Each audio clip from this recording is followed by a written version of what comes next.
é sinônimo de qualidade de vida para você? Se alimentar bem, praticar exercícios físicos, ter um bom emprego, ter momentos de lazer.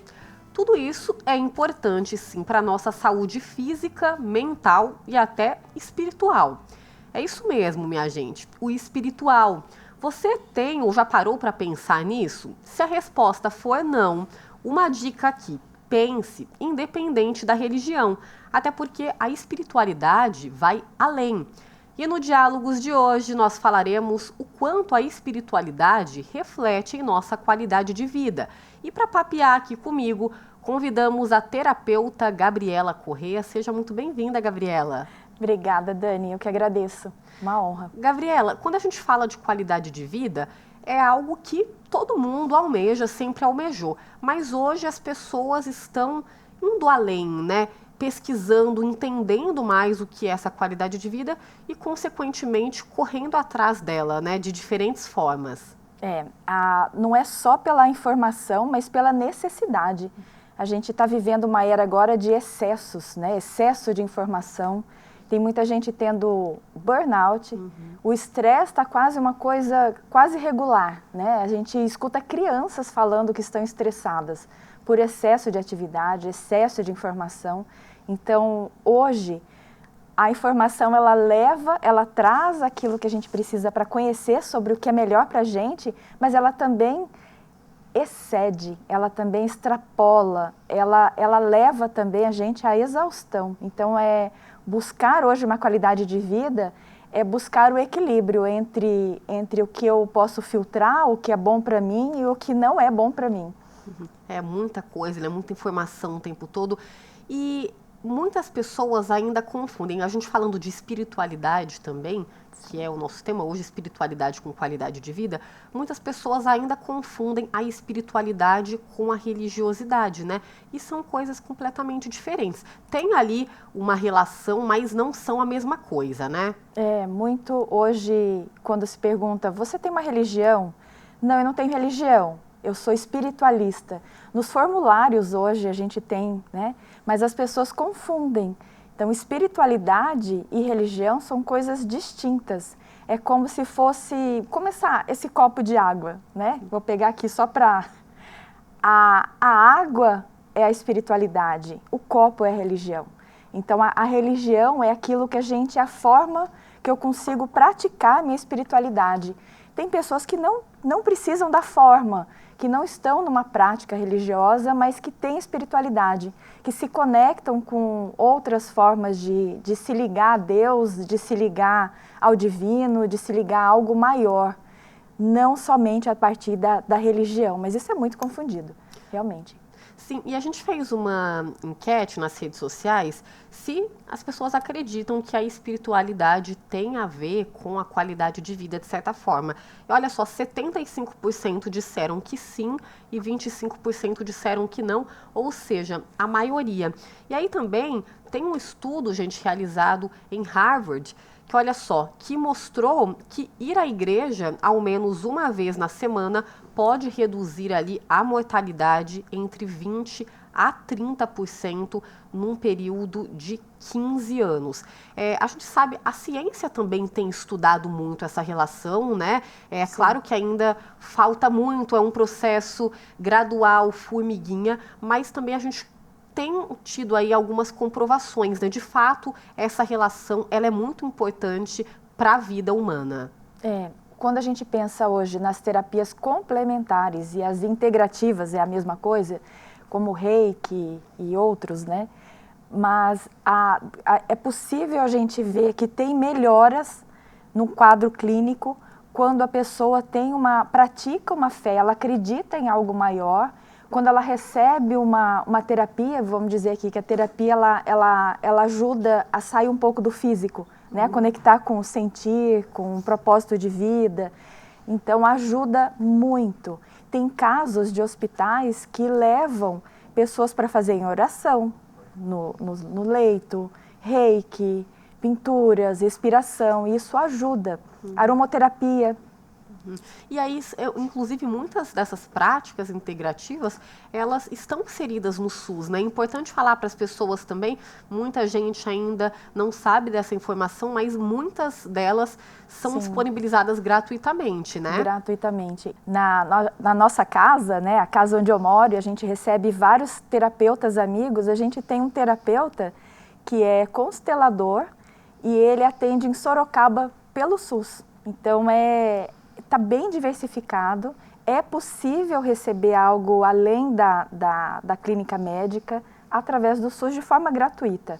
Sim, e a gente vê até depoimentos de médicos, pesquisadores, né, falando que pessoas com diferentes doenças, muitas vezes até doenças graves, como câncer, por exemplo, que quando o paciente ele tem ali uma espiritualidade de fato, né, que está sendo lapidada, tem também, né, essa vontade, poxa, de fazer o tratamento, um pensamento positivo, e isso reflete, né? Claro que não é só isso, a gente vai falar ao longo do programa também, né, do lado negativo, porque a gente não pode deixar a ciência, o tratamento de lado, né? Mas é importante, o ideal seria esse complemento, né, do tratamento médico, da ciência, de fato, com o lado espiritual. A prática espiritual, ela traz um propósito da vida. Então, se eu estou passando por uma questão de uma doença terminal, de algo que eu não consigo lidar facilmente, saber que existe um propósito para eu poder ter uma razão para aquela dor, isso facilita muito. Isso não é um olhar muito positivista de, poxa vida, eu estou aqui sofrendo e existe uma missão para isso, eu preciso sofrer. Não é isso. É pensar que existe um plano maior que rege a minha vida. Isso também é espiritualidade, a gente acreditar, e isso ajuda a ter uma sobrevida, ou a ter uma qualidade de vida melhor, porque eu estou positiva e presente na minha vida. Bacana, vamos seguir aqui então. O que é saúde para você? Nós conversamos com o psicoterapeuta e médico psiquiatra Eduardo Guarilha sobre este assunto e vamos exibir então alguns trechos dessa conversa ao longo do programa de hoje. E para ele, pessoal, saúde é um conjunto ali de alimentação aliadas a práticas integrativas. Vamos ver o que ele falou a respeito? Em 1998, a OMS atualizou a definição de saúde dela, que era de 1946, né? Incluindo, né, vou até ler aqui, saúde é o estado dinâmico de completo bem-estar físico, mental, espiritual e social, e não meramente a ausência de doença ou enfermidade. Quer dizer, para trazer esse campo da espiritualidade. Eu costumo dizer que o ser humano ele tem algumas dimensões, alguns aspectos, né? Tem o nosso corpo físico, que é muito bem cuidado, e é assim um pouco que eu divido o cuidado, né? A abordagem que eu tenho como médico hoje na medicina, não só para a saúde mental, que eu sou psiquiatra, mas para a saúde em geral, né? Quer dizer, tem a atuação no corpo físico, que é através das medicações, das cirurgias, dos exames, né, procedimentos diagnósticos e terapêuticos, que é a medicina alopática ocidental que a gente entende. Tem uma dimensão mais sutil, que é o que dá vitalidade para a pessoa, vamos chamar assim, que a alimentação entra muito nesse lugar. Tem uma outra dimensão que é mais emocional, no sentido mais primitivo, que está mais ligado ao corpo, que a atividade física, as práticas físicas contemplam muito. Tem uma outra dimensão que é a questão mental, que é o campo de atuação da psicoterapia. Eu sou psicoterapeuta também, né, psicodramatista, e tem um outro aspecto, que é esse que é aquele mais abstrato, não palpável, que é maior do que eu, inclusive, que eu não consigo apreender muitas vezes de uma forma racional, que as práticas integrativas e complementares em saúde, que é uma política de saúde pública aqui no Brasil desde 2006, implementada pelo Ministério da Saúde, para mim, são o campo de atuação delas, que vai entrar inúmeras práticas, acupuntura, medicina tradicional chinesa, yoga, meditação, medicina ayurvédica, vai entrar também práticas como osteopatia, quiropraxia, biodança, dança circular e tantas outras. Tá aí, então, muito obrigada, doutor. Ele vai voltar, como eu disse, ao longo do nosso programa, para trazer alguns outros assuntos dentro dessa linha. É o que a gente já adiantou aqui um pouquinho, né? Dessas práticas. Ele até citou mais algumas que são disponíveis, né? E que são muito importantes nesse tratamento, né? Quando a gente fala também em relação à espiritualidade e qualidade de vida. Eles fazem total diferença. Muita diferença. Porque, como o nome diz, né, ela é integrativa, ela é complementar, ela complementa. E essa questão da espiritualidade, junto com o tratamento médico, o Dr. Eduardo falou muito bem dessas dimensões, a dimensão física, emocional, mental e a espiritual. Essa dimensão espiritual, que não é palpável, ela é necessária dentro desse equilíbrio entre essas 4 dimensões do ser humano. É necessária para manter esse equilíbrio. Saúde é equilíbrio. Não adianta eu ter somente a minha saúde física se eu não cuido da minha saúde mental, se eu não cuido da minha saúde espiritual e por aí vai. Então, ela faz parte dos pratos nessa balança. E você, falando sobre isso, pegando esse gancho, eu até estava lendo, estudando para esse programa, de uma escritora falando, né? Ela estava ali com uma vida bem estável, no profissional estava tudo certo, na vida pessoal também. Ela sempre cuidou muito bem da alimentação, treinava, fazia aquilo, né, que é de praxe, que é recomendado para que a gente tenha ali uma qualidade de vida mínima, pelo menos. Claro que depende de outras coisas também. E aí ela falou que, de repente, a situação começou a mudar, e até que ela, conversando depois de um tempo com o marido, né, ela falou assim, não, deixa eu olhar mais para o meu espiritual, e realmente, no caso dela, ela viu que ela precisava dar uma atenção ali, porque realmente é o combo, né? Você também deve ter acompanhado ao longo aí da sua trajetória muitas situações semelhantes, né, em que essa questão espiritual estava faltando e muitas vezes acabou falando mais alto. E o que acontece, Dani, é que a pessoa chega para a terapia quando ela já está no limite. Então, aí que ela vai lembrar que ela não está cuidando da vida espiritual. E cuidar da vida espiritual não é, como a gente falou no começo, não é somente ir para a igreja, ir para o culto, ir para o terreiro, fazer não é somente isso. Cuidar da vida espiritual é lembrar que a gente é um ser espiritual. Que nós não somos somente matéria física, que a gente pode se conectar de outra forma.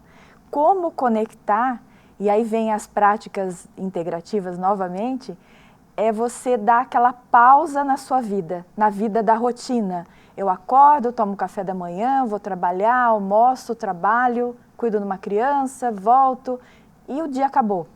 A vida não é somente isso. Se eu não paro para azeitar a minha fibra espiritual, se eu não paro para hidratar essa fibra, é como se fosse uma esponja que a gente deixa fora da água, ela vai ressecando. Ela precisa de um líquido para ela manter flexível, equilibrada, harmônica. Então, a espiritualidade é esse néctar, é essa hidratação que a gente precisa. Precisa estar lapidando sempre. É aquela regrinha, né? Nós somos corpo, mente e espírito, né? Você falou, não somos só ali o corpo físico. Temos de lembrar disso também, das emoções. Das emoções, sim, o tempo inteiro. Me veio aqui, quando você fala da igreja, de pessoas que receberam uma melhora na saúde quando voltaram para uma prática religiosa, não estamos falando de espiritualidade. Estar em grupo ajuda na qualidade de vida. Então, quando eu participo de um grupo religioso que seja, eu estou participando também da comunidade, eu estou me sentindo amada, eu estou amando. Quando eu tenho alguém para amar, alguém para fazer uma troca, isso ajuda na saúde e na qualidade de vida. Se isso está atrelado a uma prática religiosa, ok, pode facilitar ou não, né? Tem questões que não, né? Vem a espiritualidade tóxica ou lugares onde não ajuda, mas é bem saudável. Uhum. E você falou das pessoas, a gente falou um pouquinho, na verdade, sobre esse mundo doido, né? É muita informação, então muitas vezes as pessoas acabam deixando o espiritual de lado. Mas você percebe também que tem, digamos, um preconceito, uma certa resistência também? Assim, a que você se deve? A informação é uma delas, né? Quando você não tem informação, você tem um preconceito ali sobre determinado assunto. Mas você acha que tem algo além, que as pessoas ainda muitas vezes relutam? O que você falou, né? Muitas pessoas, pela dor, seja ela qual seja, a pessoa acaba procurando tratar ali do espiritual. Mas por que você acha que ainda tem tanta resistência? Então, o espiritual fica parecendo algo que é fora da gente, que eu preciso buscar algo que é do imaginário, é da minha cabeça. E o espiritual, Dani, é uma prática íntima, pessoal e muito secreta e muito misteriosa. É difícil de falar como é minha prática espiritual, explicar aqui em palavras para você. É difícil você falar para mim. Uhum. É muito individual. É muito específico muito de cada específico. Então, vira uma coisa de, será que isso dá certo? Não é palpável. Mas olha, a gente está com o Wi-Fi ligado aqui, a gente não consegue ver o Wi-Fi. O ar está aqui e a gente não respira não vive sem respirar esse ar. Então existe algo entre nós, né, aqui circulando, que me conecta com você, com todos, com quem está assistindo, e que a gente não consegue pegar nisso. E isso ainda assim, isso é real. Uhum.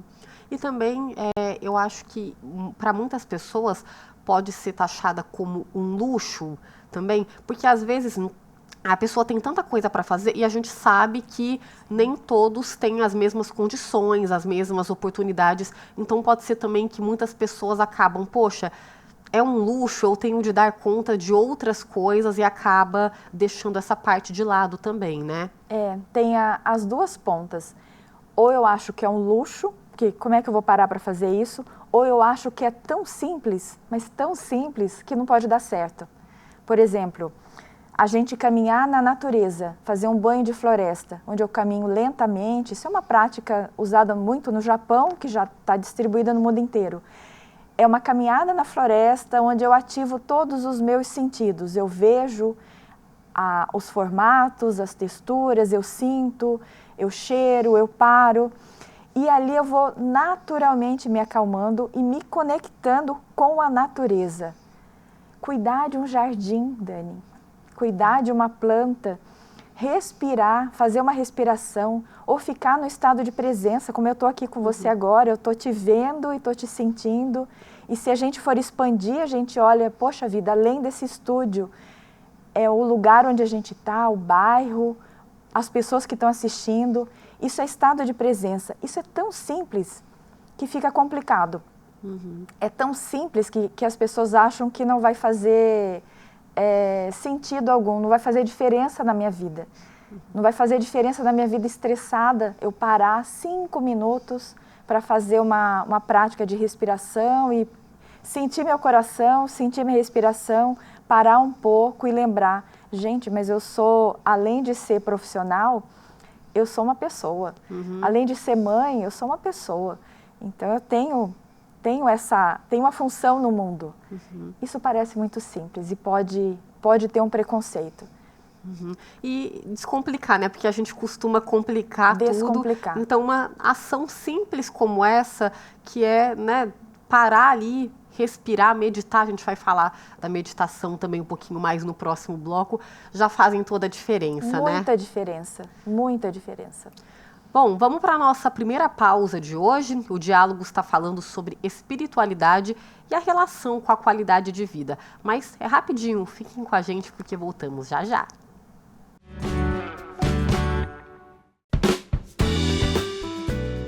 De volta com diálogos e no bloco anterior nós falamos um pouquinho sobre algumas práticas integrativas, não é mesmo?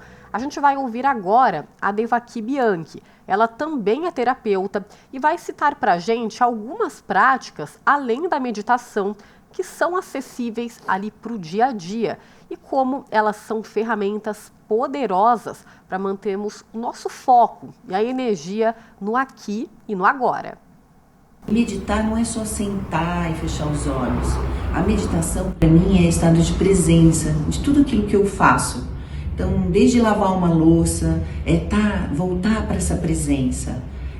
Outra coisa muito importante é também poder estar na natureza. A natureza é uma forma muito grande de ajuda para a gente voltar, trazer esse bem-estar emocional, esse estar de volta para casa, que é o ser, né?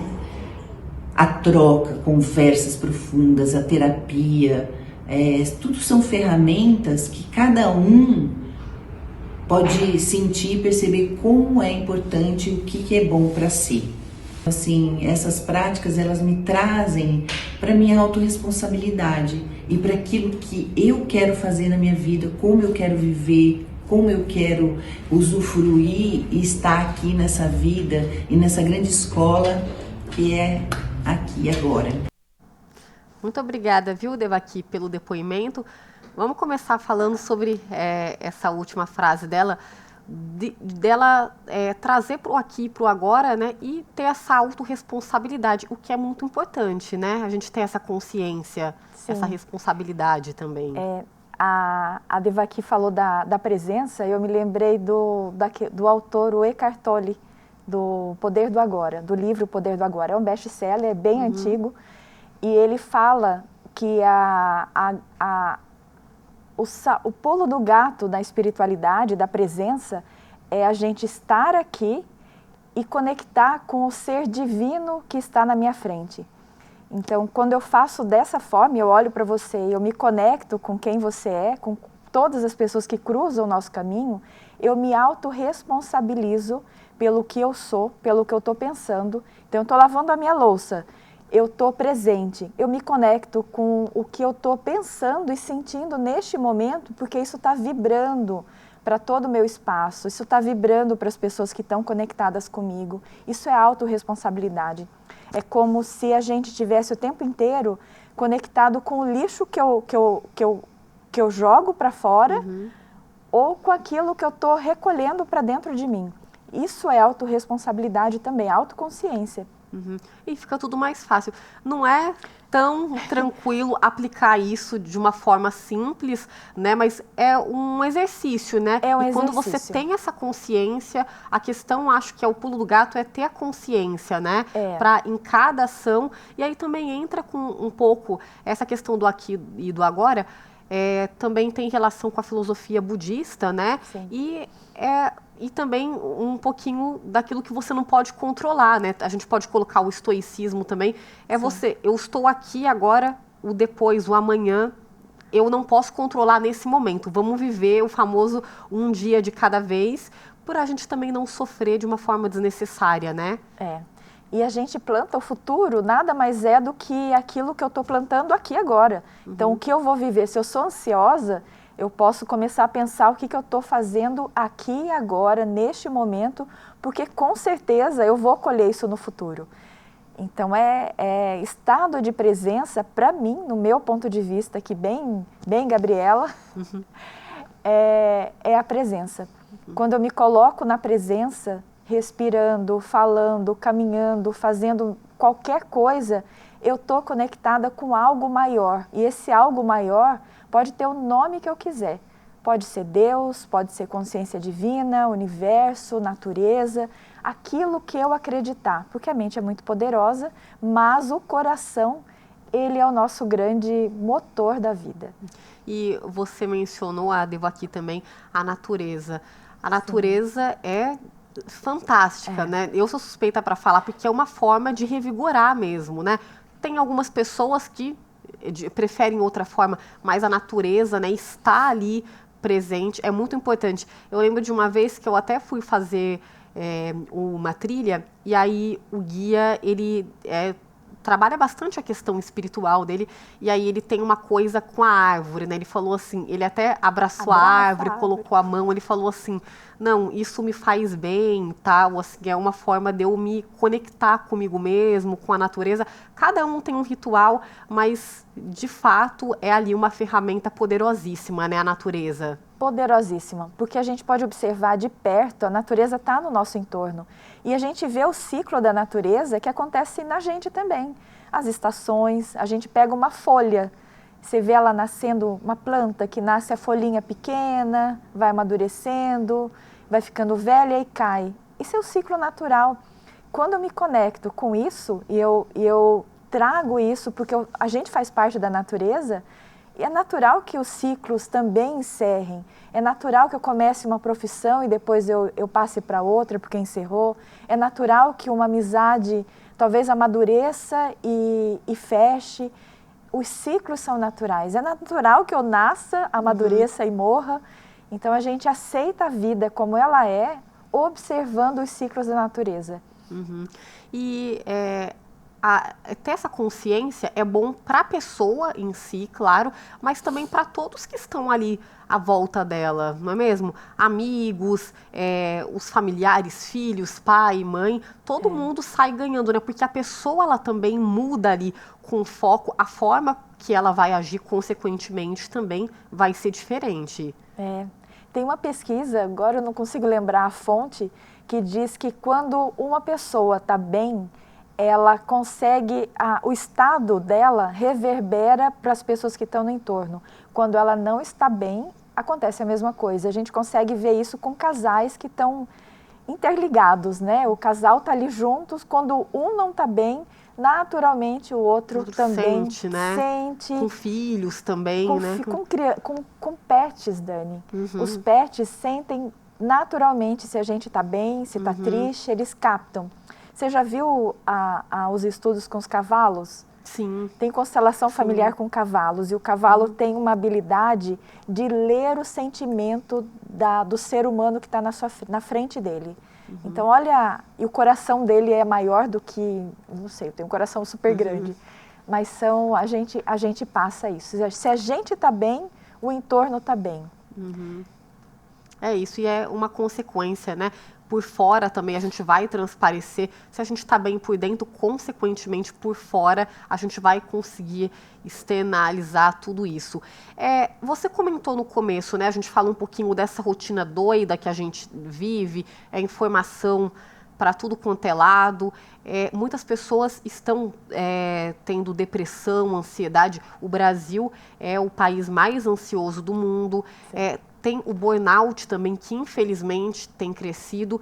E aí, queria que você falasse em relação ao trabalho, às empresas. Você trabalhou também muito tempo, né, antes de ser terapeuta, e aquela famosa conta, né? Se o trabalhador ele está bem, todo mundo vai ficar bem, né? Porque vai ser bom para ele, claro, para a empresa. Ali o fluxo de trabalho, o ambiente vai estar melhor, o que faz total diferença, né? Não é bobagem a gente falar desse assunto. Não é bobagem.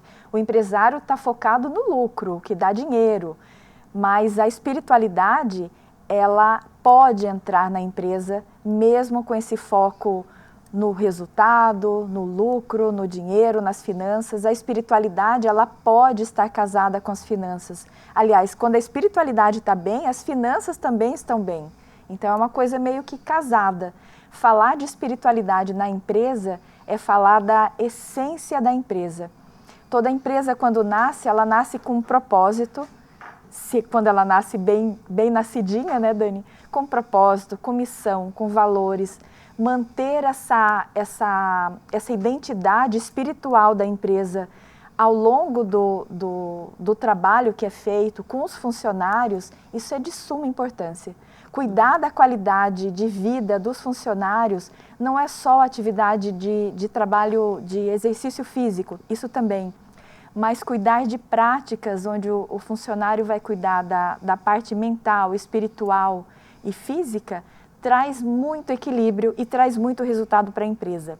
Eu trabalhei, quando eu tinha, faz muito tempo, na década de 90, eu trabalhava no Sebrae e foi a primeira, no Mato Grosso, eu sou de lá, foi a primeira empresa que me apresentou o yoga e a meditação.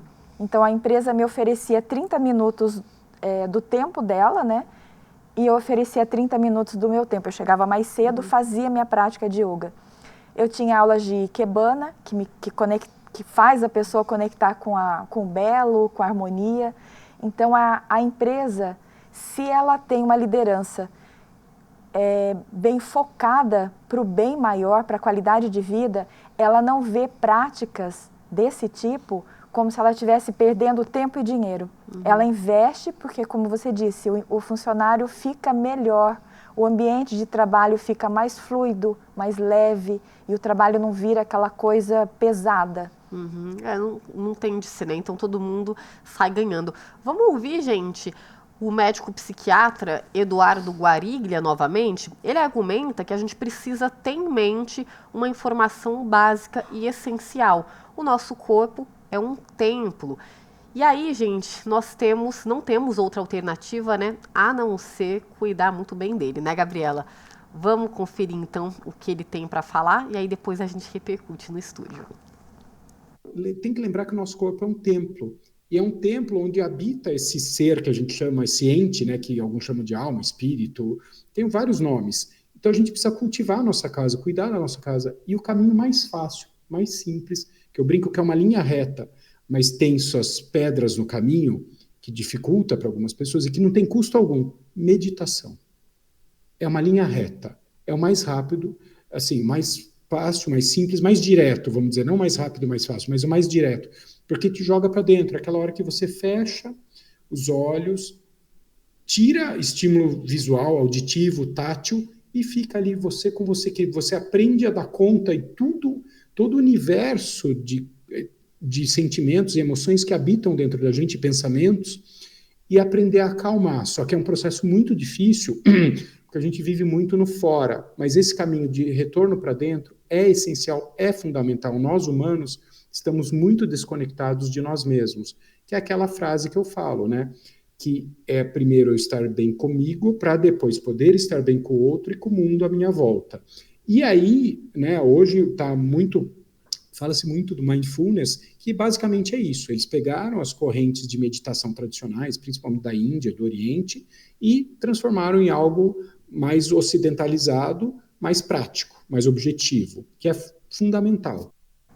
Tá aí, então, estamos muito desconectados com nós mesmos, e aí olhar para dentro, por meio da meditação ou outras práticas também, e muitas vezes não é fácil, né? Você ali com você mesmo, olhar para dentro, mas é um desafio que a gente deveria, pelo menos, se propor a fazer, né, Gabriela? O caminho do autoconhecimento só tem só tem o começo, não tem o final. É a vida inteira. E é o autoconhecimento que nos conecta também com a espiritualidade. Porque é com o autoconhecimento que eu vou entender as minhas sombras, a minha luz, aquilo que eu sou muito boa em fazer, aquilo que eu preciso aprender. E me conhecendo e me aceitando do jeito que eu sou, eu aceito o outro também. Aceitando o outro do jeito que ele é, eu estou aceitando que existe algo divino nisso tudo, que não são todos os seres iguais, são seres diferentes. E essa é a mágica da vida, essa é a magia da vida. Gabriela, quando se fala em meditação, algumas pessoas já fazem, umas têm mais facilidade, outras têm menos facilidade. Tem gente que até brinca, né? Nossa, meditar para mim é impossível. Impossível não é, né? Claro que cada um tem ali, né? Tem gente que é mais agitado, tem gente que é mais tranquilo, mas quais seriam algumas dicas assim para a pessoa conseguir se conectar mais? Evitar muitos estímulos, né? O próprio celular, televisão, rede social, que eu acho que hoje são os principais vilões da gente nesse sentido, né? Que a gente não consegue desligar ali e a conta uma hora chega. É verdade. É difícil tirar os estímulos, a gente está, né, o tempo inteiro, mas uma dica muito simples para manter para fazer uma meditação é começar com estado de presença. Existem meditações ativas que você trabalha o corpo para depois sentar em silêncio. São meditações que foram criadas por um filósofo indiano, chamava Osho. Ele criou meditações para o ocidental. Quando ele viu o ocidental com esse cabeção que a gente tem, ele criou esse tipo de meditação. São meditações que você dança, movimenta o corpo, cansa o corpo, esgota o físico, para depois sentar e aí meditar, para ficar em silêncio. E o ficar em silêncio na meditação, diferente de que muita gente pensa, não é não pensar em nada, isso é impossível. Talvez quem está no estado mais avançado consiga transcender, que é conectar na hora do silêncio, conectar com o universo, com Deus, ok. Mas geralmente, no mínimo, a gente vai ser um observador dos pensamentos. E aí é legal, inclusive para as crianças, né? Porque hoje as crianças também, elas já chegaram num mundo totalmente conectado, cada vez mais cedo elas têm contato com essa tela, né? O ideal seria esperar 2 anos, mas também não vamos entrar nesse mérito porque é difícil para muitos pais também. Mas se tem ali uma família que estimula o ambiente familiar, que estimula, consequentemente vai ser mais fácil para a criança também. Claro, adaptado, né? Não vai querer que a criança faça as mesmas coisas que um adulto, mas dá para adaptar ali, para ela já crescer com essa consciência. Mas eu acho que o começo, Dani, somos nós, os adultos. Sim, o exemplo, né? O exemplo, porque tá difícil para a gente também parar e desconectar. O trabalho está no celular, a família está no celular. Então, ter horários para olhar. Limites, né? Limites. Por exemplo, para mim é sagrado, na hora que eu vou fazer minha refeição, eu fazer a minha refeição sem o celular. Já teve dias que eu coloco o celular aqui do lado do meu prato de comida e estou olhando a tela. Não é legal. Porque a gente está comendo. Eu sou terapeuta ayurvédica. Na Ayurveda, que é uma medicina indiana, a gente come, a gente se nutre não só do alimento, mas do que eu vejo, do que eu ouço, dos contatos que eu faço.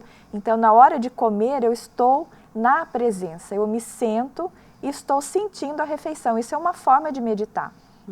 Estar na presença. Quando eu estou lavando a louça, meu marido faz isso, Dani. Ele fala, vou meditar, vou fazer a meditação da água. Vai lavar a louça, ele está lá no tempo dele, né? Da forma dele, como a gente falou no começo. Individual. Não é uma equação, né?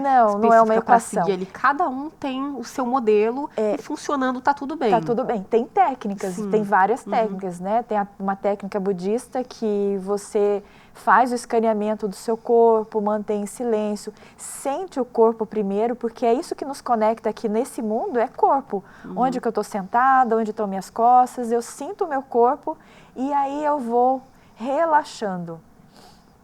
Então, existem técnicas e técnicas. Quem quer começar a meditar, pode começar. Pode ser 1 minuto em silêncio, sentindo a respiração, como quiser. E começar de pouquinho em pouquinho. E essa consciência, ela vem com o tempo, através de práticas, de técnicas também. E aí, consequentemente, as crianças ali estando no ambiente, né, como eu falei, que preza isso, consequentemente vai ser uma criança, um adolescente, um adulto que vai dar mais atenção para essa técnica, né, para o espiritual também. Bom, vamos para a nossa última pausa de hoje. Vocês já sabem, é rapidinho. Fiquem com a gente porque voltamos já já.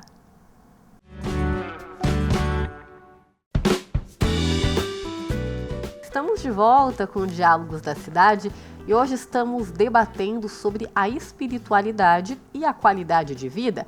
E aqui comigo no estúdio estou recebendo a terapeuta Gabriela Corrêa.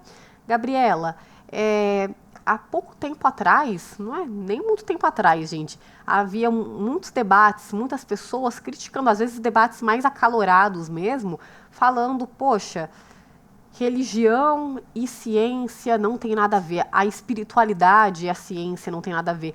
Mas, a gente fala um pouquinho sobre isso no começo do programa, não é bem assim, né? A ciência já tem mostrado, já tem comprovado que um complementa o outro, que é importante. De fato, a gente precisa, né, muitas pessoas abrir essa mente para não ter esse preconceito, porque a relação existe e é muito forte. E é muito forte. Eu acho que a área da medicina, principalmente, quando vê casos da ciência junto com a religião, a ciência junto com a espiritualidade, eles estão abrindo um novo caminho. A ciência está se aproximando cada vez mais desse campo que não é palpável, que é a espiritualidade. Então, tem estudos, tem caminhos, tem comprovações pouco a pouco. Muito diferente do que você está trazendo aqui lá do começo, que eram coisas totalmente distintas. É como se falasse, a ciência, Deus está aqui, a espiritualidade está aqui, a religião está aqui, no outro território está a ciência, o oposto. Sim, inclusive tem casos muito emblemáticos que até a ciência ainda não conseguiu explicar, mas está aí nesse processo, porque algumas coisas de fato fogem do nosso entendimento como seres humanos, né? E a gente falando da espiritualidade, o quão ela é importante, né? Tem muitas pessoas que têm uma espiritualidade mais trabalhada, outras nem tanto, mas como tudo na vida tem um lado negativo, né? A gente também falou sobre a questão de uma doença, por exemplo, você está doente, você só olha para o seu espiritual, não faz o tratamento. Isso é péssimo, porque o ideal é ali a união dos dois. Quais outros campos que a gente pode trazer nesse lado negativo? O fanatismo também é bastante complicado. O fanatismo deixa, em qualquer área, né? Deixa qualquer pessoa cega e não consegue ver. E a questão da saúde na espiritualidade, ela sempre vai ser tratada da forma mais equilibrada possível. Se um terapeuta, se um líder religioso falar para a pessoa é somente abandone o seu tratamento médico, que aqui a salvação está aqui, desconfie. Porque hoje é integrado, né? Eu adorei quando colocaram lá terapias integrativas, que antigamente se chamavam terapias holísticas, parecia uma coisa, né, integrativo, que integra a ciência e integra a espiritualidade. Então, onde tiver alguém dizendo abandone tudo, porque somente aqui, desconfie. O caminho do meio ainda é a melhor escolha. Então, o autoconhecimento, o caminho do meio, o meu discernimento do que é certo e do que é errado, e a minha intuição, isso é uma bússola. Você falou da intuição, um ponto importantíssimo, e que também algumas pessoas têm mais apurada, outras não, mas também é uma forma de lapidar, né? Creio eu que com a espiritualidade, a meditação também, são práticas que você consiga ali ir lapidando ao longo da vida? Eu acredito que sim. A intuição, para os racionais, para as pessoas mais racionais, eles vão sempre duvidar. Será que é minha intuição? Será que não é coisa da minha cabeça? Mas é aquele clique que dá quando a gente está dirigindo e a gente pensa, não, hoje eu não vou passar pela Nelson Dávila, hoje eu vou desviar o caminho e vou por outro lugar.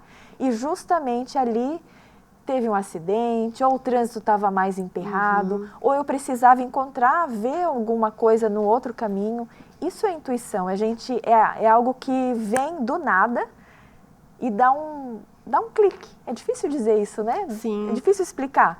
Na dúvida, siga a intuição, né? Às vezes, poxa, o exemplo que você deu, mudar de caminho não vai te custar muito. Então, na dúvida, siga a intuição. E também vai muito do senso crítico apurado também, né? Você comentou, deu um outro exemplo. Se algum líder religioso, por exemplo, fale, abandone o tratamento, a salvação é aqui. Duvidar, e o senso crítico faz parte disso, né? Porque é difícil a gente falar numa verdade absoluta, a não ser que tenha dados ali comprovando, poxa vida, né? Com qual embasamento você está falando sobre isso? E aí eu já entro num ponto, porque a espiritualidade vai além da religião, que a gente mencionou aqui no começo do programa, e tem muitas pessoas que ainda têm essa resistência e preconceito também. Poxa, eu sou de uma determinada região X. Poxa, eu não acredito. Como assim a pessoa ela tem uma espiritualidade, mas ela não vai na igreja, né? Seja lá qualquer instituição religiosa. Tem muitas pessoas que ainda julgam muito nisso e é muito complicado, né? Tem, e a gente consegue perceber isso no cotidiano. É a pessoa que vai à igreja, participa de um culto, mas não... Sabe aquela piadinha, aquele meme? Faz yoga, mas não dá bom dia pro porteiro. Não põe em prática, né? Não põe em prática. Então, não adianta eu ser uma grande religiosa, estou lá todos os dias participando da minha atividade religiosa, mas em casa eu não pratico. Porque a religião maior né? Jesus Cristo foi um grande mestre, ele não criou nenhuma religião.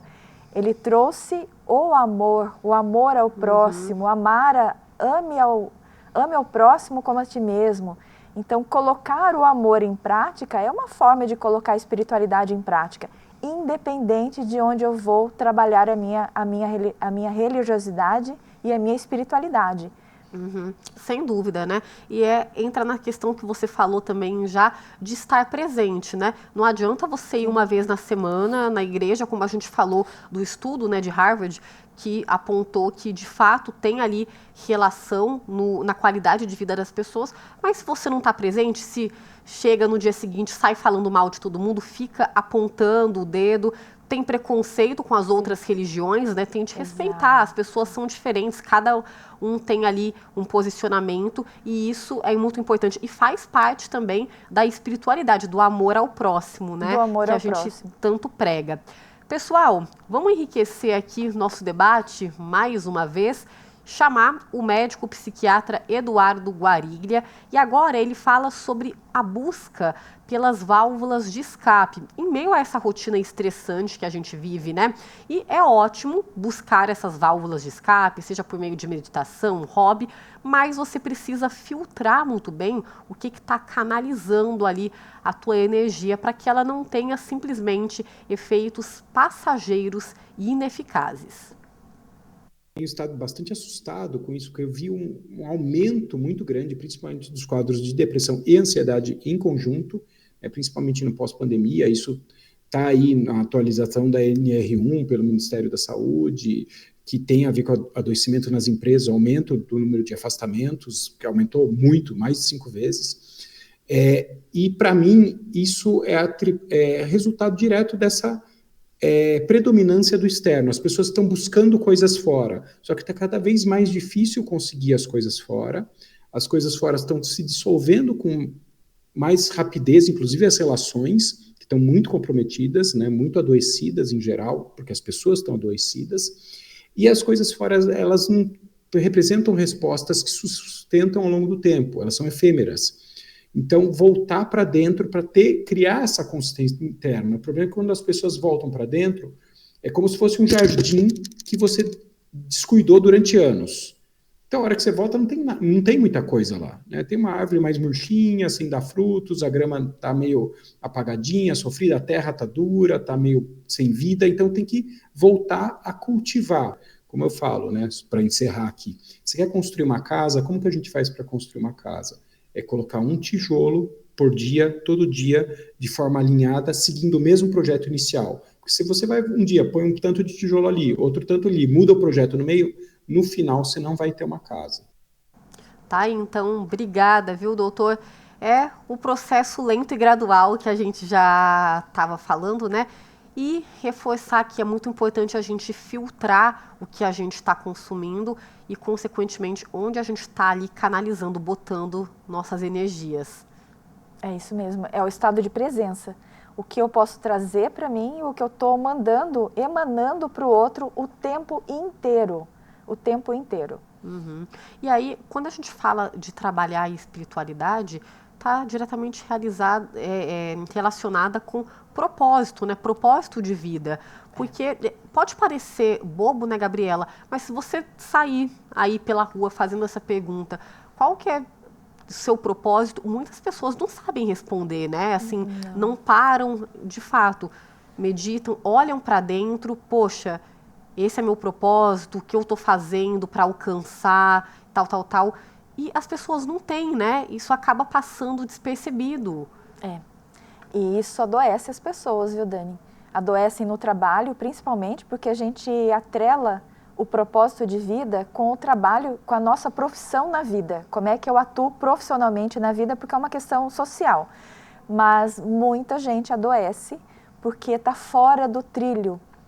Como o doutor Eduardo falou, quando a gente passa muito tempo sem olhar para o nosso interior, para eu ver esse jardim interno, o que eu tenho aqui dentro, o que eu trouxe comigo, o que eu estou cultivando, eu deixo de conectar com a minha verdade. E a minha verdade é o propósito. E o que é propósito de vida?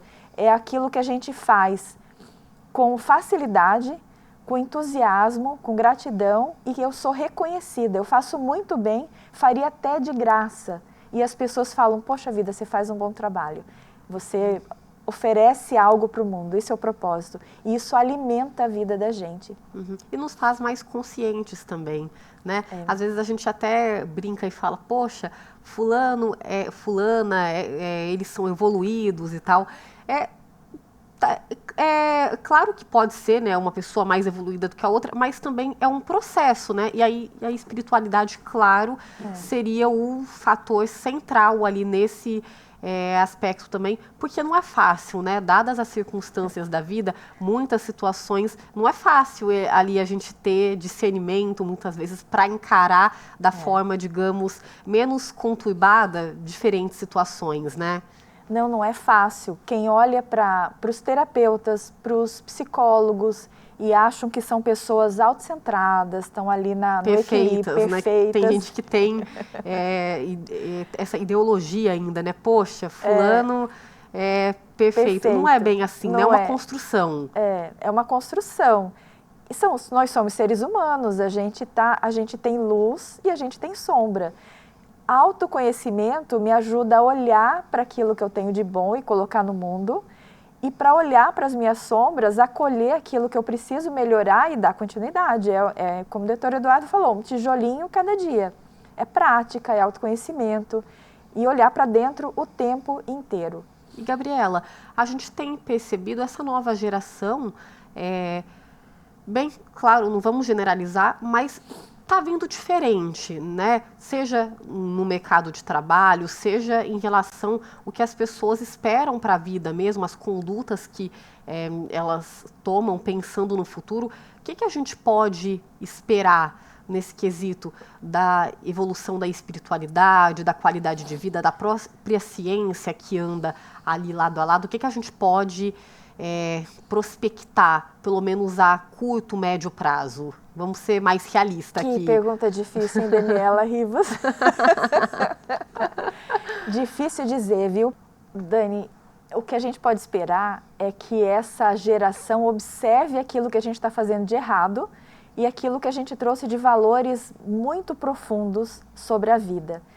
São seres talvez muito mais evoluídos e muito mais conectados do que nós.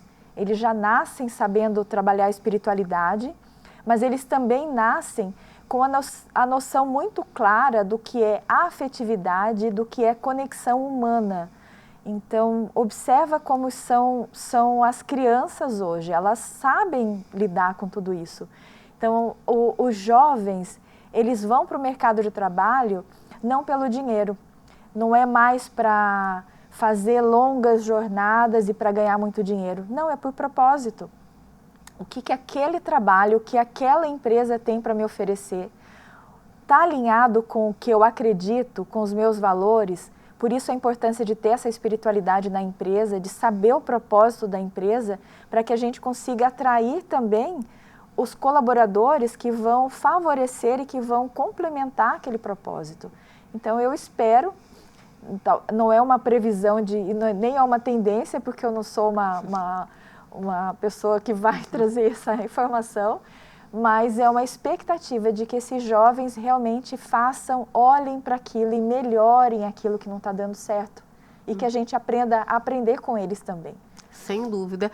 E o que a gente tem visto, que a qualidade de vida e a espiritualidade está na moda no bom sentido, que de fato as pessoas estão se preocupando com isso e que continue assim, né? Que uma determinada situação não custe ali a sua paz, a sua espiritualidade, que você olhe para dentro, para você, e não deixe se prejudicar, né, por situações dessas. Teve a pandemia também, acho que muita gente, por toda essa dor, acabou se conectando mais também, olhando para si.